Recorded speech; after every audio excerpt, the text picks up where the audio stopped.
Бірінші топтағы мүлік салығын зетпе 5-ші тіркеме. По информации сотрудников Управления декларирования налогов и платежей, изменения в единой налоговой декларации произошли в основном из-за аннулирования информационных расчетов на имущество.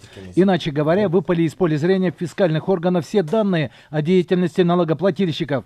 Для исправления ситуации внесены несколько приложений в декларацию. Дополнительно введены 6 приложений, по которым налогоплательщик или декларант должен указать свое имущество, по которым начисляется налог. Соответственно, он это делает на текущий год, то есть на 2020 год.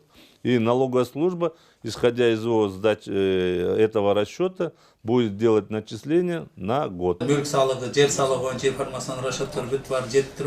Наряду с физическими и юридическими лицами в единой налоговой декларации затронуты обязанности государственных служащих при заполнении отчетности по новой форме. Сдача единой налоговой декларации осуществляется с 1 января 2020 года до 1 апреля.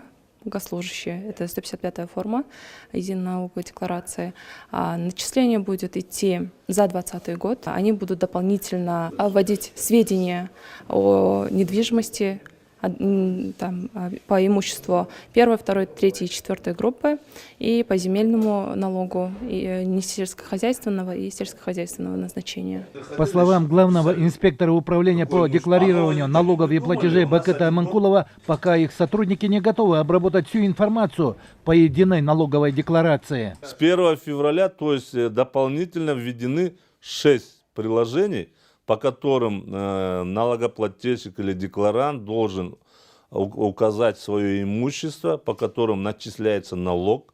Соответственно, он это делает на текущий год, то есть на 2020 год. И налоговая служба, исходя из его сдачи этого расчета, будет делать начисления на год. С сегодняшнего дня можно заполнять пока по старой форме. Здесь нет никаких нарушений. Вместе с тем, единую налоговую декларацию не будут сдавать те лица, у которых нет налогооблагаемого имущества. Усен Кульбаев, Нуркамиль Асанов, Алато, 24.